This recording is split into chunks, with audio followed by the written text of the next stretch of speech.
Assalamualaikum warahmatullahi wabarakatuh. Perkenalkan, nama saya Mukhtaruddin SPDI. Saya adalah calon guru penggerak angkatan 11 Kabupaten Pidi. Saya berasal dari SMA Ulumul Quran. Nah, di sini saya ingin melakukan wawancara langsung, yaitu wawancara pra observasi dengan Bu Rasita. Beliau adalah guru hebat, guru mapel pelajaran geografi. Nah, di sini insya Allah saya nantinya akan melakukan observasi dan melakukan pasca observasi. Di sini dulunya kita akan melakukan pra observasi. Ya, Assalamualaikum warahmatullahi wabarakatuh, Bu Rasita. Waalaikumsalam warahmatullahi wabarakatuh. Bagaimana keadaan hari ini, Bu? Alhamdulillah, Rahman dan Hafiz Allah, saya sudah diberikan kesehatan dan bisa sekolah belajar seperti biasa, Pak. Masya Allah, saya senang sekali mendengarnya ya, Bu ya. Semoga nanti dalam kegiatan observasi ini bisa menjawab dengan beberapa pertanyaan yang saya ajukan. Yang intinya Ibu lebih percaya diri dalam melakukan proses pembelajaran nantinya. Baik, Bu Rasita, kira-kira apa sih tujuan berarti tujuan pembelajaran yang ingin Ibu capai? Bagaimana dengan area yang perkembangan yang ingin Ibu Rasita capai pada saat lakukan supervisi nanti? Insya Allah, Pak Sahat, saya kan ini udah masuk ke masih konsep 10 konsep esensial geografi ini. Ya. Jadi di 10 konsep geografi ini saya insya Allah akan membawa anak-anak bagaimana dengan keadaan nyata, real estate-nya. Misalkan di sini ada konsep lokasi. Konsep lokasi itu mengacu pada lokasi absolut dan lokasi relatif nih. Jadi lokasi absolut itu lokasi berdasarkan letak astronomis. Jadi saya langsung nanti menugaskan anak-anak bagaimana mencari tahu cara melihat bagaimana letak astronomisnya Manuk misal, atau pada umumnya letak astronomisnya Indonesia. Kita tahu bahwasannya letak astronomis Indonesia itu berada pada 6 derajat lintang utara sampai 11 derajat lintang selatan misalnya. Jadi pada kasus lokasi ini nanti fokusnya adalah kita akan mencari tahu bagaimana letak absolutnya, lokasi absolutnya SMA Negeri Ulumul Quran. Jadi dengan demikian anak-anak bisa melihat posisi di bumi, posisi di peta, letak astronominya SMA Negeri Ulumul Quran berarti berada di antara ini dan ini misalnya. Kemudian ada lokasi relatif. Lokasi relatif mengacu pada lokasi yang berubah-ubah, Pak Ta. Seperti lokasi yang berdasarkan letak dengan wilayah lain di Semanuknya. Misal Semanuk, SMA Negeri Ulumul Quran itu berbatasan dengan wilayah apa? Jadi kita anak-anak menyuruh mereka untuk mendeskripsikan bahkan melihat langsung bagaimana dengan letak wilayah relatif sebelah utaranya dengan Semanuk, dengan kampung apa saja atau wilayah apa saja, sebelah selatan, utara, dan barat.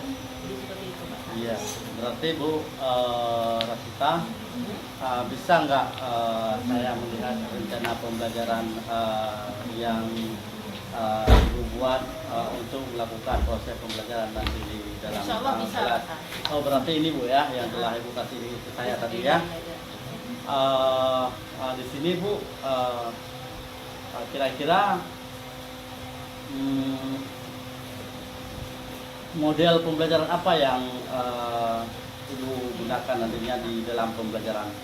Karena ini mengacu pada menemukan siswa kan menemukan ini, Pak, menemukan letak astronomis dan letak relatif. Berarti kalau sudah ada kata-kata menemukan secara langsung di lapangan, berarti lebih cocoknya model pembelajaran e-body learning. Jadi seperti itu.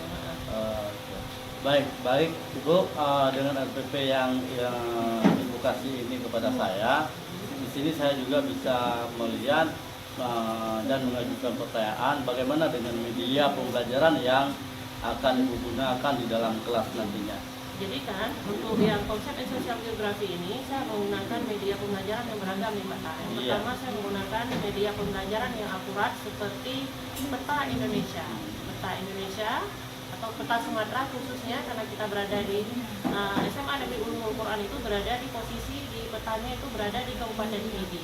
Jadi salah satu media yang akurat untuk menunjukkan ke siswa tentang letak astronomi dan geografis, manuk, SMA Negeri Gunung Quran. Media yang cocok saya rasa itu media kota wilayah Sumatera. Seperti itu. Ya.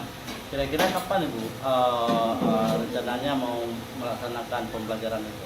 Jadi insya Allah nanti di pertemuan selanjutnya besok hari Selasa Pak Tar ya, hari Selasa saya ada jam mengajar di kelas 10 Putra. Insya Allah saya akan menggunakan media peta sebagai referensi mereka untuk melihat bagaimana letak astronomis dan letak geografisnya SMA Negeri Gunung Quran. Jadi seperti itu Pak.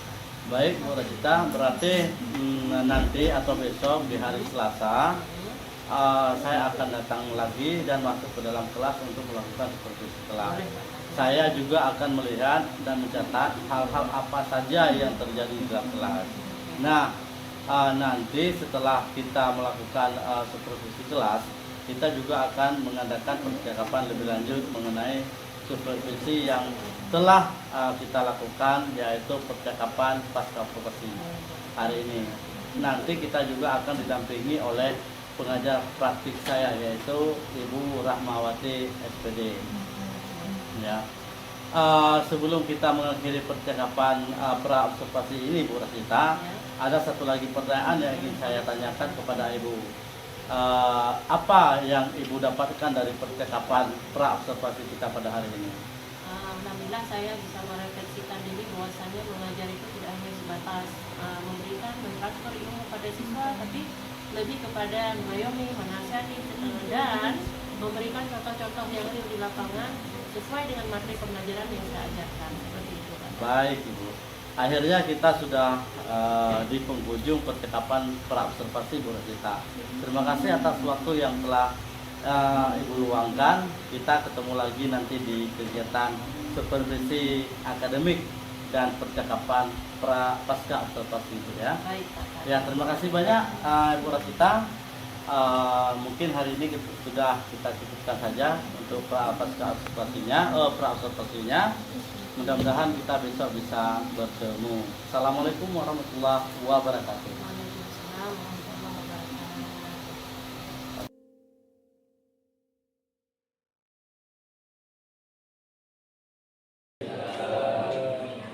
Kapan semuanya? Baik, kita hari ini belajar lagi nak. Seperti biasa jam geografi jam 3.45 kita ada waktu 30 menit, 90 menit sampai ke depan. Nah ada baiknya sebelum kita memulai pembelajaran kita awali dengan membacakan doa. Ayo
lingkungan.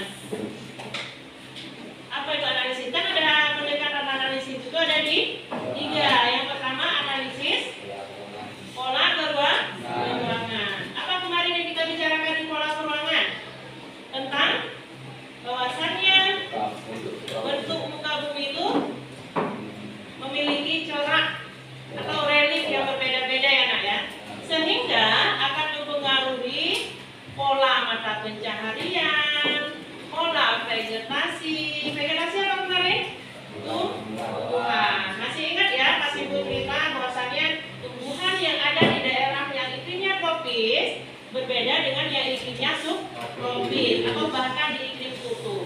Kemarin apa contohnya? Bunga sakura ada di Indonesia. Ya, jadi bunga sakura itu mampu hidup di daerah yang bercuaca dingin. Ya, ada ciri khas tertentu yang membedakan tumbuhan maupun hewan di setiap wilayah. Bisa diciri khaskan dari iklimnya. Kemudian pola mata pencaharian, adakah sama pola mata pencaharian orang yang berada dekat persawahan dengan yang berada di pinggir pantai? Ya kan? Perbedaan ya. Misal tinggal di daerah yang dekat dengan perkebunan, otomatis itu mata pencahariannya berkebun atau bertani. Kemudian ada pola keruangan, berikutnya ada pola struktur keruangan. Nah, pola struktur keruangan ini kata kuncinya ada manusia, alam, dan teknologi. Kemudian yang ketiga pendekatan interaksi keruangan. Apa interaksi hubungan? Timbal balik. Orang desa butuh orang kota nih. Orang kota juga butuh orang desa. Di desa ada beras dipasok ke kota. Kemudian di desa ada kayu-kayuan. Kemudian diolah di kota dijadikan furniture rumah tangga. Ada kan cerita ibu kemarin ini kan? Kemudian furniture itu dibawa kembali lagi ke desa. Jadi ada istilah simbiosis mutualisme. Ada krisis determinisme yang ada hubungan terikat dan terkait. Paham ya? Kemudian ada pendekatan analisis proses keruangan.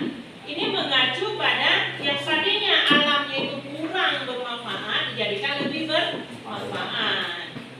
Sungai yang dulu keruh, yang dulu bersampah, ya kan, diolah, dijadikan tempat wisata, dijadikan sumber air bersih, PDAM, ya kan? Paham ya? Kemudian yang terakhir ada pendekatan ekologi. Kalau ekologi kata dasarnya ekosistem, berarti lingkungan. Jadi baik buruknya lingkungan siapa nih yang membuatnya? Manusia. Ada campur manusia. Kayak fenomena alam banjir. Kita bahas ya kemarin ya. Fenomena alam banjir itu bisa dipicu oleh faktor alam itu sendiri, juga bisa dipicu oleh faktor manusia. Campur dengan manusia. Apa contoh kegiatan manusia yang bisa mengakibatkan banjir? Buang sampah sembarangan. Nah itu apa lagi? Iya, ilegal loh. Oke. Nah, hari ini kita nggak bahas lagi tentang pendekatan analisis karena saya rasa ibu rasa kalian sudah cukup paham nih. Masih ingat? Kasih tepuk tangan dulu. Luar biasa ya.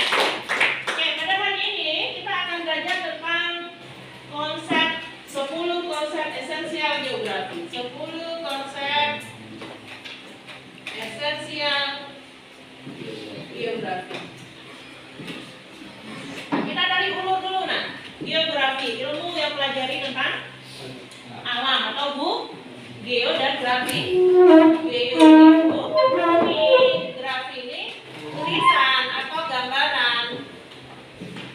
Jadi mengacu pada ini, kita perlu memahami 10 konsepnya dulu. Yang pertama, misal ini ibu kasih apa namanya itu motivasi dulu. Misal kita ingin mengkaji fenomena alam berupa apa ya, hujan misal. Misal kita ingin mengkaji fenomena alam tentang hujan. Nah, yang menjadi pertanyaan ibu, yang menjadi soal pemantiknya, apakah hujan ketika Allah berikan itu apa seluruh dunia sekaligus? Nah, tidak. Jadi ada beberapa titik dia. Misal hari ini, kalian tahu ya, di TV-TV kan ada tulisan perkiraan cuaca di bawahnya. Ada. Itu kan sudah diprediksi. Siapa yang prediksi? Badan meteorologi dan geofisika. Jadi dalam 1 kali 24 jam itu sudah diprediksi cuaca hari ini. Paham ya? Hari ini Aceh berawan, benar ya? Terang hari ini ya. Besok Sumatera hujan, itu prediksi, diperkirakan, dan prediksi itu terjurus ada benarnya, sesuai. Nah, kembali lagi ke fenomena banjir tadi. Kalau kita mengacu pada kan fenomena alam itu bisa kita kaji dengan 5W 1H ya. Ingat ya. Ya. Seseorang yang cerdas kalau dikasih suatu kasus, bisa masalah hujan nih. Jadi nggak hanya hujan yang kita pahami, pengertian hujan. Hujan itu merupakan titik-titik air yang jatuh dari langit. Itu masih C1 nah. Ya kan? C1, kognitif 1 masih tingkat menjelaskan. Itu belum smart itu, belum cerdas. Belum level atas, tapi jadi kalau hanya C1 ini masih sangat low ya, low di bawah. Nah kalau kita ingin mengkaji masalah fenomena hujan, boleh. Jadi foto siapa nih? Oh Pak Ahmad. Ruang yang satu dengan ruang yang lain misalnya. Apa contohnya?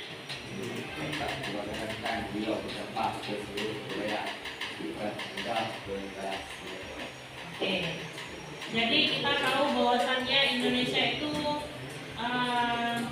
merupakan paru-paru dunia ya. Dimulai dari Sumatera paling ujung ke Aceh. Kita ada Selawat Agam, Selawat Inem, kemudian sampai ke Bukit Barisan. Kalian bisa melihat ya. Dari ujung sana sampai sana kan ada pegunungan api ya, yang aktif, kemudian sampai ke Riau sana. Itu merupakan paru-paru dunia. Nah, paru-paru dunia. Anggap saja tubuh manusia itu kalau nggak ada paru-paru gimana? Paru-paru apa fungsinya nih? Betul? Bernafas. Jadi kalau seandainya nggak ada paru-paru dunia ini, maka Indonesia jelas akan mengalami namanya global warming. Panas, menyengat. Global warming, penyinaran global, panas. Sudah kita tinggal di daerah khatulistiwa dengan iklim tropis. Daerahnya gundul, nggak berhutan, nggak ada pohon-pohon. Artinya kita akan gersang, panas. Nah kalau sudah panas, indikasinya polusi udara nggak ada lagi yang menyerap, air nggak ada lagi yang menyerap. Kalau nggak ada pohon, artinya kehidupan kita akan melarat. Makanya Indonesia itu dikatakan the ring of fire. Berada di daerah cincin api. Sepanjang Indonesia ini gunung berapi aktif pula. Makanya tanah Indonesia dikatakan dengan tanah subur. Indonesia itu subur tanahnya. Jadi orang-orang yang sudah pernah ke Indonesia, orang luar tuh akan pindah lagi, akan menetap. Makanya Indonesia itu nyaman, masih asri. Berbeda dengan wilayah-wilayah negara maju seperti Eropa. Itu rata-rata semua itu penuh dengan gedung-gedung pencakar langit. Semua itu berdindingkan kaca. Jadi kalau berdindingkan kaca, ketika ada sirkulasi matahari menyinari, akan terjadi panas. Terjadilah global warming. Ya kan? Bisa dipahami ya? Jadi dunia pohon itu penting bagi kehidupan. Makanya nggak diperbolehkan kita menebang pohon sembarangan. Jadi harus legal, harus ada izin. Jadi satu pohon yang ditebang, usahakan kita nanam yang lebih banyak, ya kan? Reboisasi. Jadi jangan suka nebang saja, penghijauan nggak ada, bisa terjadi banjir bandang. Jadi pohon itu juga ada aturan hukumnya, nggak boleh ditebang sembarangan, ditangkap. Apa sekarang petugas yang berwenang untuk polisi hutan ya. Jadi kalau mereka lihat mobil-mobil di jalan penuh dengan kayu-kayu besar, itu akan di stopkan dan dimintakan surat izin kekayuan tadi. Jadi kalau nggak ada izin, itu akan kita tangkap, kena ranah hukum dan dipenjara. Jadi jangan agak benteng tuh yang nebang pohon, nggak boleh sembarangan. Jadi usahakan nebang pohon di rumah misalnya nih, ada pohon yang udah besar-besar nih, untuk penggunaannya untuk udara ya, sirkulasi udara, tanam yang lain. Jangan menebang saja. Tahun berapa saya lupa dulu di Tangsel itu banjir bandang yang cukup parah daerah tahun 2000-an ya. Ternyata setelah ditebang pohon itu yang besar-besar itu, sebagian diangkut ya, sebagian lagi berserakan di sana, kemudian nggak ada lagi tumbuhan yang ditanam balik. Jadi banjir bandang besar-besar. Maka orang-orang pemukiman yang ada di daerah yang agak terjal kayak dekat-dekat tebing, dekat-dekat jurang itu akan musnah kalau longsor. Karena banyak faedahnya tumbuhan. Yang pertama itu faedah tumbuhan itu dia menyerap air dengan densitas tinggi.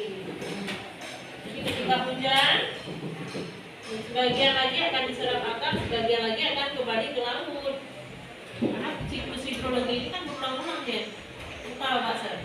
Makanya dikatakan air di dunia itu sifatnya tetap, nggak lebih dan nggak kurang. Jadi seolah-olah kita lihat air sumur itu kok bisa bertambah, itu karena ada proses hidrologi hujan. Sebagian nanti diserap tanaman, sebagian lagi kembali ke laut. Karena sumber air utama itu lautan bebas. Makanya Indonesia walaupun iklimnya tropis panas, tapi tingkat curah hujan tiap tahunnya itu ada. Sekemarau-kemaraunya dalam sebulan itu pasti ada hujan sekali 2 kali ya kan? Sekemarau-kemaraunya Indonesia. Kenapa? Kita ada paru-paru dunia. Kalian sudah pernah dengar tentang siklus hidrologi, bagaimana proses air laut diubah menjadi air hujan, kemudian menjadi air tanah, air sumur? Pernah ya? Di SMP dulu ya? Siklus hidrologi namanya aja siklus tapi berulang-ulang. Coba Sir. Oke, ada pertanyaan? Tapi tunjuk dulu. Bangun, jangan ada yang tidur. Siapa tuh? Jangan tidur. Aduh, udah ada sama-sama. Break, selesai pulang pembelajaran kita hari ini. Dan apa-apa yang sudah kita dapati, apa yang kita pelajari hari ini, mudah-mudahan apa berikan keberkahan ilmu, ya kan? Kemudian dan bisa dijadikan referensi untuk ke depan kita lebih banyak tahu tentang pengetahuan apa. Baik, billahi taufiq wal hidayah. Assalamualaikum warahmatullahi wabarakatuh. Siap nih Pak? Oke. Jadi kan saya mau nanya, ini jujur kalian jawab. Guru-guru lain buat 245 627. Jadi kalian cari yang kalian punya kelompok, kalian cari tahu apa konsep-konsep yang tadi Ibu beritahukan tadi. Kemudian nanti waktunya 10 menit. Kemudian nanti akan Ibu persilakan satu-satu kelompok. Boleh chat, boleh ada yang mengajukan diri terlebih dahulu, boleh. Nanti akan memaparkan atau mempresentasikan hasil kerja kalian di kelompok tersebut. Jadi misalnya untuk kelompok 2 tadi 2 ya, jadi nanti berbagi untuk mempresentasikannya ya. Jadi bahan pendampingnya itu ada di halaman 24, 25, 26, 27. Kalian melihat yang memang tugas kelompok kalian masing-masing. Jangan sampai punya orang, yang tugas kelompok masing-masing. Waktunya mulai dari sekarang 10 menit ya. Tulis loh? Iya. Bukan dilihat, jadi ditulis. Silakan dicari partai masing-masing dan permasalahan yang akan kalian hasilkan nanti.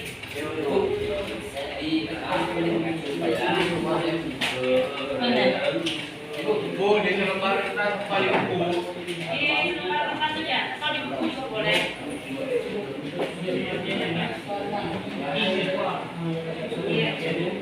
Jadi kalau khusus yang lokasi sama jarak itu ada 2 kan? Jarak tadi ada absolut dan ada relatif. Dua-duanya kasih pemaparan nanti. Apa itu lokasi? Contohnya apa? Kemudian yang jarak pun demikian. Jarak ternyata ada 2 juga. Ada jarak absolut dan ada jarak relatif. Apa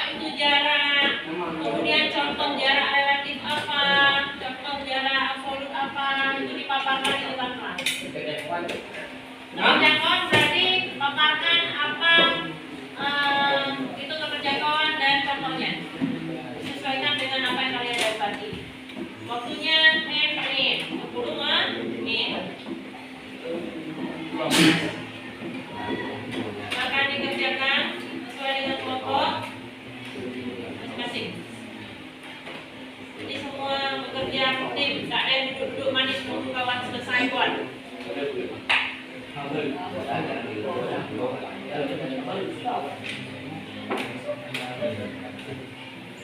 Kalau menggunakan bahasa sendiri lebih bagus. Menggunakan bahasa sendiri dalam penyampaian itu lebih bagus. Nanti ketika pemaparan atau presentasi dilakukan, itu kalian akan dilihat bagaimana sikap kalian dalam menyampaikan presentasi. Kemudian keluasan materi yang kalian sampai, sistematis enggak itu kan dinilai. Kemudian kerja timnya.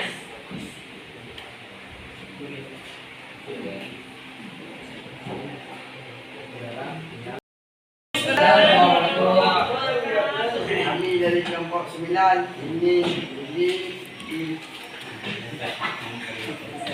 ingin berpresentasikan hasil kerja kelompok kami. Saya sebagai jubir Muhammad Afdah dan rekan setim saya dan rekan Bayak Al-Aziki.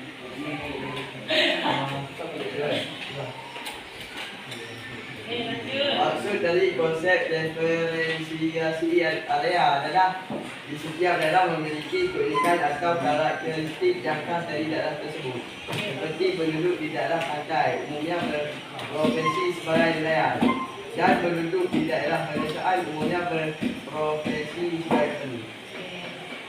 Ada pertanyaan?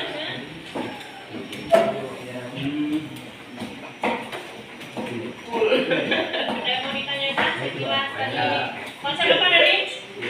Diferensiasi area. Adanya, diingat ya, kalau diferensiasi area itu adanya suatu keunikan suatu wilayah. Kira-kira kalau wilayah Aceh itu uniknya dengan apa ya? Kalau di segi ekonominya,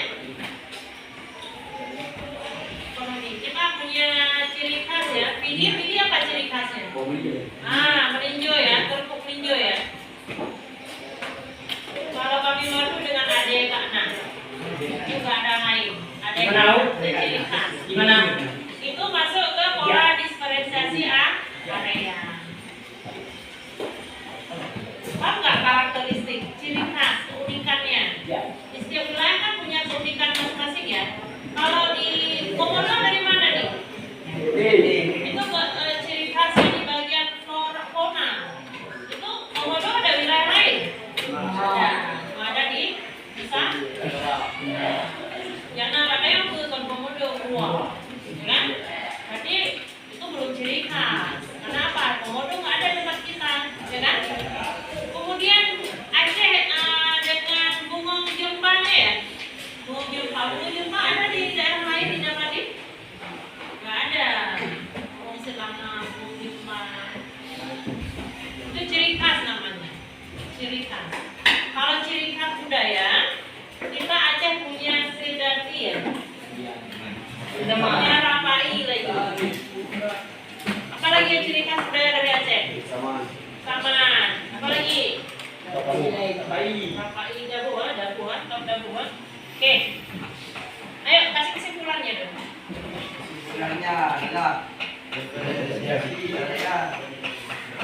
Setiap daerah pasti memiliki keunikan dan karakteristik yang khas di daerahnya masing-masing. Oke, kasih tepuk tangan dong buat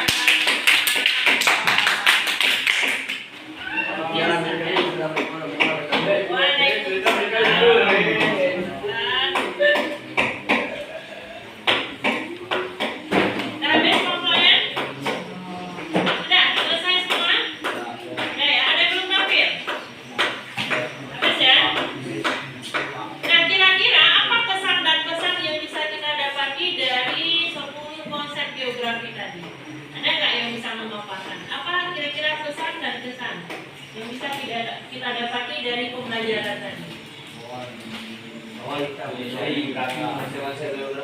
Oke. Dari berbagai konsep ini kita bisa melihat berbagai aspek yang bisa kita kaji ya Nak ya. Bisa kita kaji yang jelas maha luasnya alam semesta ini ya. Dan ilmu geografi itu sangat luas, bukan hanya membahas tentang sosialnya saja, tapi juga membahas tentang fisik. Fokus kita pada fisik alam juga. Bisa diingat setiap konsep itu, setiap kelompok yang muncul? Coba ya. Misalkan hari tadi muncul kelompok 2 ya, tentang jarak. Jadi kalau ada soal-soal di kemudian hari mengenai jarak, kamu bisa memilahkan mana jarak absolut dan relatif? Coba. Asal mana ya? Bisa. Yang aglomerasi tadi siapa? Siapa tadi aglomerasi? Nah ya. Aglomerasi itu dikunci aja, kata-katanya adalah pengelompokan. Jadi yang kaya rumahnya ya jelas sama-sama perumahan orang kaya nih. Kemudian pemukiman orang-orang di pinggir sungai, daerah-daerah kumuh, tempat kumuh, sampah itu rumahnya juga menyesuaikan dengan tipe profesi yang mereka kerjakan. Jadi demikian.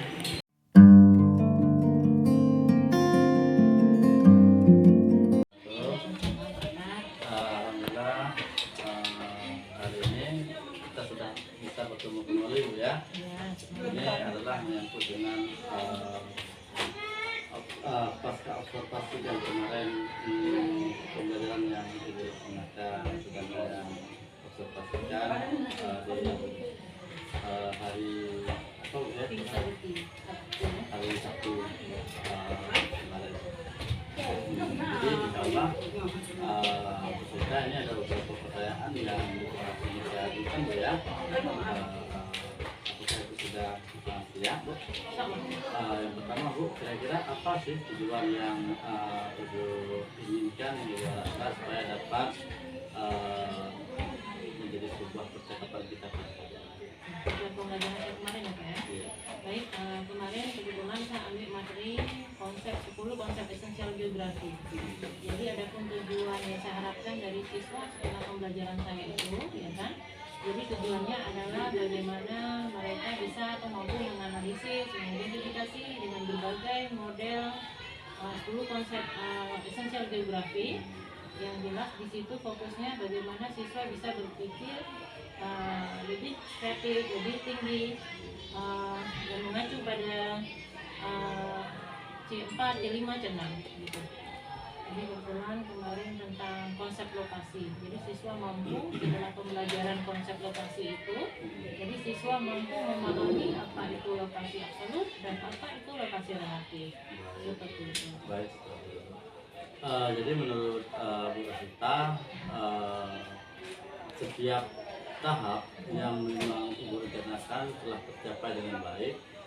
Kemudian terkait dengan tujuan pembelajaran ini Bu Rosita, apakah menurut Ibu siswa telah mencapai tujuan pembelajaran seperti yang Ibu harapkan atau seperti yang Ibu tuliskan di RPP Ibu? Jadi setelah pembelajaran kemarin kebetulan yang saya lakukan itu PBL ya Pak, Problem Based Learning. Jadi dengan saya menyajikan berbagai konsep geografi dengan setiap kelompoknya dengan tema yang berbeda, dengan konsep yang berbeda. Jadi di sini siswa sudah mampu menganalisis tentang konsep-konsep per kelompok yang memang sudah mereka bisa berikan tugasnya.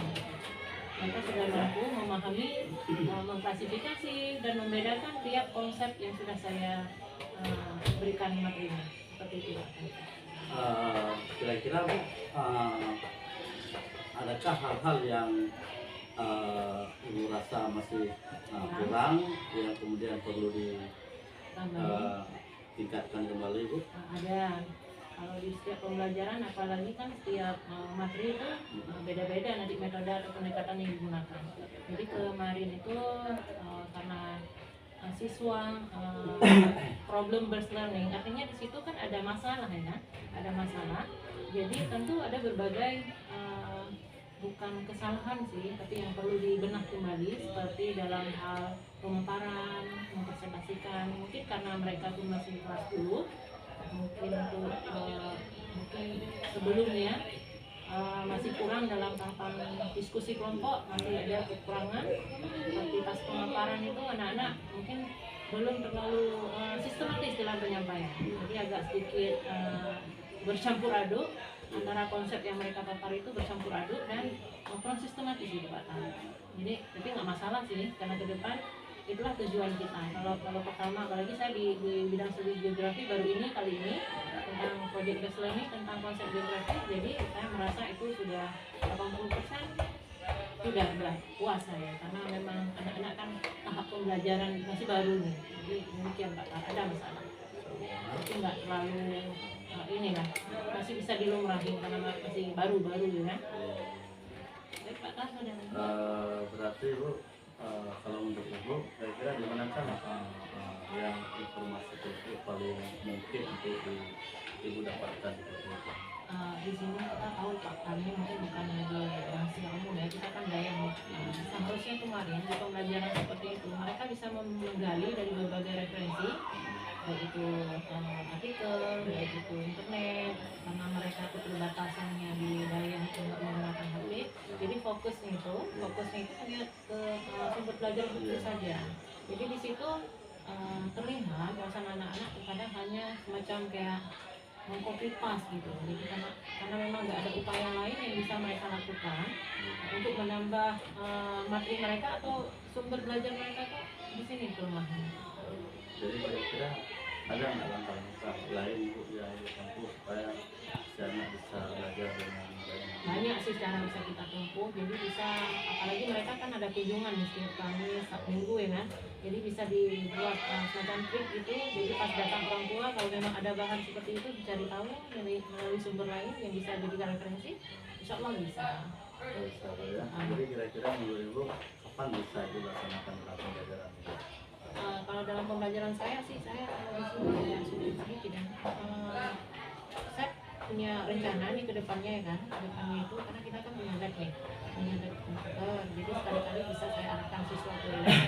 Nah jadi kita kasih waktu mereka untuk mencari di berbagai referensi dan sumber belajar lain. Jadi pengalaman mereka yang mereka dapatin dari sumber lain itu akan bertambah. Luar biasa bersyukur ya dengan rencana yang Ibu lakukan. Nah di sini kira-kira ada nggak orang lain yang mungkin dapat memotivasi Ibu dalam melakukan hal ini? Ya, teman-teman di sini saya lihat semua berpartisipasi, maksudnya mendukung. Misalnya kalaupun ada hal-hal yang memang perlu masukan dari kawan-kawan guru, mereka siap menanggapi dan memberikan saran. Karena apapun nggak mungkin kita lakukan segala hal itu sendiri, Bapak. Jadi kita perlu dukungan moral, ya kan, dari berbagai kawan-kawan ini. Jadi kita dengarkan dengan seksama, karena apapun untuk kemajuan kita harus mendengarkan mereka. Kita tadi Berbagi saya, kolaborasi. Ya, berkolaborasi dengan teman-teman. Lebih-lebih untuk pelajaran biologi. Di pelajaran biologi saya lihat ada beberapa pokok bahasan itu yang memang sangat berkaitan sekali dengan pembelajaran saya geografi. Ya, Bu Karol ya, karena itu pembelajaran kemarin saya lihat mengidentifikasi berbagai flora dan fauna berdasarkan iklim ya kan. Itu kan pelajaran saya sebenarnya. Bisa kita kolaborasikan ya, seperti itu. Jadi saya bisa share ke Bu Karol, Bu Karol bisa mengajar saya mana-mana yang memang harus ada masukan gitu. Jadi saling berbagi. Jadi menurut Ibu kira-kira kapan ya Bu dapat dilaksanakan pembelajaran? Ini ke depan saya insya Allah kan Senin full ya, Senin, Selasa, untuk Rabu, Sabtu itu tiga hari itu memang ada pelajaran geografi. Jadi saya rasa untuk waktu nggak perlu sulit, Senin bisa, kapan pun bisa. Berarti pertemuan ke depan ini hari Senin sudah dapat Ibu laksanakan ya? Iya, insya Allah. Mudah-mudahan apa yang Ibu rencanakan tadi itu sudah dapat dipersiapkan nanti di dalam kelas. Kemudian kira-kira Bu, apakah ada masih ada hal yang menjadi sebuah masalah atau ada kekurangan yang belum Ibu sampaikan?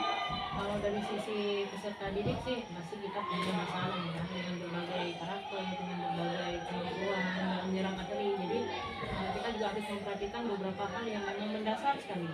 Karena jangan sampai kayak mengukur baju di pola sama ya, badannya sama. Jadi setiap siswa itu punya tipe, karakter, dan berbagai pola belajar yang berbeda-beda. Jadi saya kedepannya berupaya nih, saya ingin membentuk pelajaran saya ini dengan metode-metode yang bervarian. Gitu.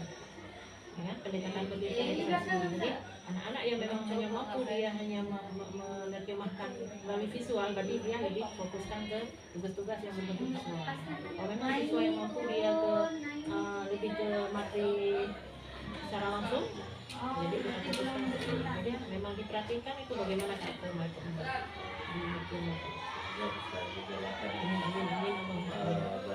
terima kasih guru kita, mungkin di akhirnya di akhir percakapan kita sudah habislah pertanyaan yang bisa sampaikan. Mudah-mudahan Ibu dapat melaksanakannya dari pembelajaran terhadap siswa maupun dari kekurangan lainnya. Jadi belajar dari kekurangan ya, sesuai dengan waktu yang telah diberikan. Terima kasih Bu Sita. Sami-sami Bapak. Assalamualaikum warahmatullahi wabarakatuh. Waalaikumsalam warahmatullahi wabarakatuh. Rasitan. Iya.